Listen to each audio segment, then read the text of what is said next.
નમસ્કાર મિત્રો, કિસાન સમાચાર ચેનલમાં તમારું ખૂબ ખૂબ સ્વાગત છે। દેશ, દુનિયા અને ગુજરાતના તાજા, મોટા અને સૌથી મહત્વપૂર્ણ સમાચાર જાણીએ તે પહેલા તમે ચેનલમાં નવા હોય તો ચેનલને જરૂરથી સબસ્ક્રાઇબ કરીને વિડીયો લાઈક કરી દેજો।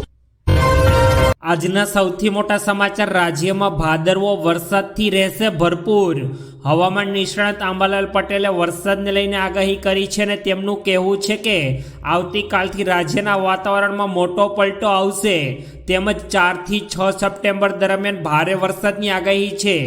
દક્ષિણ અને મધ્ય ગુજરાતમાં રહેશે ભારે વરસાદ, સાથે સાથે સુરત, નવસારી, ડાંગ, તાપી અને રાજકોટમાં ભારે વરસાદની આગાહી કરવામાં આવી છે। આ સાથે 7 સપ્ટેમ્બર અને વરસાદી સિસ્ટમ સક્રિય થશે, જેના કારણે ગુજરાતમાં ભારે વરસાદ થવાની આગાહી છે। ત્યારબાદના બીજા મોટા સમાચાર, પાટણમાં 800 લોકોની પૂછપરછ કર્યા બાદ 40 દિવસે હત્યાનો ભેદ ઉકેલાયો। દીકરો બીમાર હતો અને રૂપિયાની જરૂર હતી, ત્યારે સગા જોડે રૂપિયા ના માંગવા પડે તેને લઈને પાટણમાં મંદિરની બહાર શ્રીફળ વેચતી મહિલા સાથે લૂંટ ચલાવવાની ઘટના બની હતી। મહિલાએ હુમલાખોરને ઓળખી પાડ્યો હતો અને ત્યારબાદ હુમલાખોરને મહિલાએ ધમકી આપી હતી। ત્યારે એક દિવસ એકલતાનો લાભ લઈને આરોપીએ મહિલાની હત્યા કરીને મૃતદેહને બાવળિયામાં નાખી દીધો હતો અને પોલીસ દોડતી થઈ અને 40 દિવસે હત્યાનો ભેદ હવે ઉકેલાઈ ગયો છે। ત્યારબાદના સૌથી અગત્યપૂર્ણ સમાચાર, એક્ટિવા ચાલક કાબુ ગુમાવતા નદીમાં તણાયો। પંચમહાલ જિલ્લાના કલોલમાં ગત રાત્રિ દરમિયાન કિશોર ગોમા નદીના પ્રવાહમાં તણાયો હતો। એક્ટિવા લઈ કોઝવે પરથી પસાર કરી રહ્યા હતા તે દરમિયાન સમગ્ર ઘટના બની। કોઝવેના અપ્રોચ રોડ પર પડેલા ખાડાને કારણે નિયંત્રણ ગુમાવતા યુવક મિત્ર સાથે નદીમાં ખાબક્યો હતો। એક્ટિવા પર સવાર એક સાથે 2 યુવકો નદીમાં પડ્યા હતા, જેમાંથી એક યુવકને બચાવી લેવામાં આવ્યો છે અને નદીના દૂર સ્થળેથી એક યુવકનો મૃતદેહ મળી આવ્યો છે। ત્યારબાદના સૌથી અગત્યપૂર્ણ સમાચાર, ભાવનગરમાં ફાયરનો કાફલો ઘટના સ્થળે દોડી આવ્યો। ભાવનગરમાં આજે વધુ એક જર્જરિત મકાન ધરાશાયી થવા પામ્યું હતું, જોકે કોઈ જાનહાનિ થઈ ન હતી। હજુ 2 દિવસ પહેલા શહેરમાં જૂનું મકાન ધરાશાયી થયું હતું, ત્યાં બીજા દિવસમાં બીજી દુર્ઘટના છે। ભાવનગર મહાનગરપાલિકા દ્વારા ચોમાસામાં સતત ભારે વરસાદ પડવાને કારણે જર્જરિત મકાનો પડવાને કારણે થતી જાનહાનિ અટકાવવા માટે જાહેર ચેતવણી આપીને લોકોને જાગૃત કરવામાં આવી રહ્યા છે। ત્યારે ફાયર વિભાગે કાટમાળ ખસેડવાની કાર્યવાહી હાથ ધરી છે।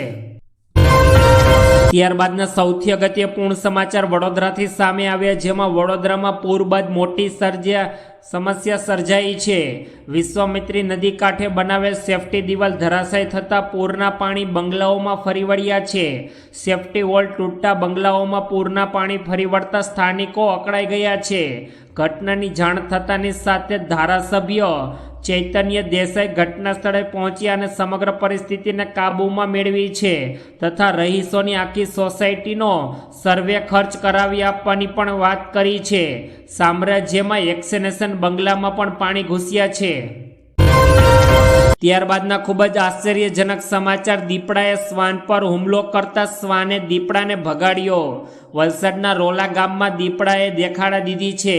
ઘરની બહાર સૂતેલા શ્વાન પર દીપડાએ હુમલો કરવાનો પ્રયાસ કરતા શ્વાને વળતો પ્રયાસ કરતા દીપડો ભાગી ગયો હતો। એક બંગલામાંની બહાર શ્વાન સૂઈ રહ્યો હતો, ત્યારે દીપડાએ ધીમા પગે આવીને શિકાર કરવાની કોશિશ કરી। શ્વાનના ગળામાં ચેન બાંધેલી હોવાથી દીપડાએ ભાગવું પડ્યું। રોલા ગામે ડુંગર ફળિયા રહેતા વિરલ દીપકભાઈ પટેલના બંગલાની આ સમગ્ર ઘટના બની છે। ત્યારબાદના અગત્યપૂર્ણ સમાચાર, ઇસ્કોન ગેટથી નાગેશ્વર મહાદેવ મંદિર સુધી ખાડા। યાત્રાધામ દ્વારકામાં આવેલ ઇસ્કોન ગેટથી નાગેશ્વર જ્યોતિર્લિંગ મહાદેવ મંદિર સુધી ખાડાઓનું સામ્રાજ્ય જોવા મળ્યું। દ્વારકાથી નાગેશ્વર જ્યોતિર્લિંગ મંદિર સુધી છેલ્લા કેટલાય સમયથી આ રોડ રસ્તા પર ઠેર ઠેર ખાડાઓ પડી ગયા છે। જાણે એમ લાગે છે કે આ કોઈ રસ્તો નથી, પરંતુ ખાડાઓનું બનેલું શહેર છે। ત્યારે લોકો હવે ઘરની બહાર ભાગવાનું કામ કરી રહ્યા છે। શ્રાવણ માસ દરમિયાન ભગવાન નાગેશ્વર જ્યોતિર્લિંગ દર્શન કરવા જતા વાહન ચાલકોને રોડ પર ભારે હાલાકીનો સામનો કરવો પડ્યો છે।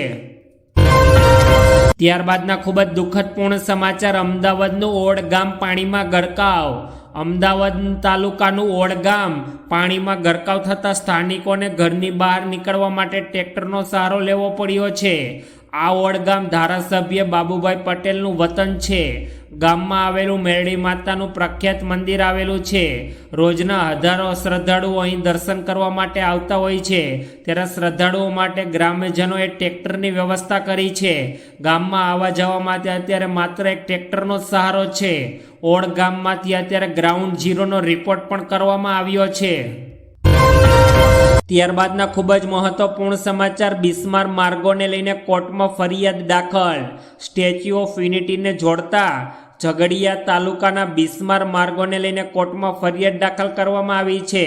અંકલેશ્વરના નિવૃત્ત ન્યાયાધીશ અને ઝઘડિયા કોર્ટના વકીલ દ્વારા બિસ્માર રસ્તા અંગે ઝઘડિયા કોર્ટમાં ફરિયાદ દાખલ કરવામાં આવી. Chief engineer, superintendent engineer, executive engineer તથા માર્ગ અને મકાન વિભાગના અધિકારીઓ ઉપરાંત તાલુકાના અન્ય અધિકારીઓ વિરુદ્ધ કોર્ટમાં અત્યારે ચાર્જશીટ દાખલ કરવામાં આવી છે. ત્યારબાદના ખૂબ જ અગત્યપૂર્ણ સમાચાર અરવલ્લીથી સામે આવ્યા, જેમાં સમગ્ર રાજ્યમાં નકલીનો ખેલ ચાલી રહ્યો છે. ત્યારે નકલી કચેરી, નકલી ટોલ, નકલી અધિકારીઓ પકડાતા હોય છે, પણ આના પણ ક્યારેક રોક લાગતી ન હોવાનું સામે આવી રહ્યું છે. પણ દિવસે ને દિવસે આવા કિસ્સાઓ વધતા હોય તેવું સ્પષ્ટ લાગે છે. અરવલ્લી જિલ્લાના પહેલા કથિત સિંચાઈ વિભાગની કચેરી મળી હતી, ત્યારે હવે નકલી અધિકારીઓ પણ મળી આવતા પોલીસે તપાસનો ધમધમાટ તેજ કર્યો છે. અધિકારીઓ પણ નાનો નહીં, કલેક્ટર તરીકે રોબ જમાવતો હતો. ત્યારબાદના ખૂબ જ અગત્યપૂર્ણ સમાચાર. 32 કિલોમીટરનો રોડ બિસ્માર બનતા વાહન ચાલકોને ભારે હાલાકી. પાટણ શહેર સહિત જિલ્લામાં સતત 5 દિવસથી અવિરત વરસાદ વરસવાની સાથે જ તંત્રની પોલ છતી થઈ ગઈ છે અને રોડ રસ્તાઓ ધોવાઈ જતા તંત્રની નબળી કામગીરીની પોલ પણ બહાર આવી. ચાલસમાની મહેસાણાને જોડતો નેશનલ હાઈવે જે 32 કિલોમીટરનો રોડ બિસ્માર બનતા વાહન ચાલકોને ભારે હાલાકી ભોગવવી પડી રહી છે. તંત્ર દ્વારા રોડનું યોગ્ય પેચિંગ કરવામાં આવે તેવી માંગણી કરવામાં આવી રહી છે. હાઈવે પર ઠેર ઠેર નાના મોટા 2-2 ફૂટના મોટા અસંખ્ય ખાડાઓ પડ્યા છે. ત્યારબાદના ખૂબ જ અગત્યપૂર્ણ સમાચાર. સરકારે કરોડો રૂપિયા ખર્ચ્યા પણ સુવિધાના નામે મીંડું. ઉત્તર ગુજરાતમાં 7 ઋષિઓની તપસ્યા આધારિત જો કોઈ એક જગ્યા હોય તો તે સપ્તેશ્વર મહાદેવ મંદિર છે. અહીં મહાભારત કાળથી સ્નાન સહિત દર્શનનો વિશેષ મહિમા છે. જોકે રાજ્ય સરકાર દ્વારા સપ્તેશ્વર મહાદેવને પર્યટક સ્થળ તરીકે વિકાસવા માટે 4 કરોડથી વધુનો ખર્ચ કર્યો હોવા છતાં આજ દિન સુધી પાયાની સુવિધા પ્રાપ્ત થઈ શકી નથી, જેના પગલે સ્થાનિકો સહિત અન્ય જિલ્લાઓથી આવનારા શ્રદ્ધાળુઓમાં ભારે રોષ છે.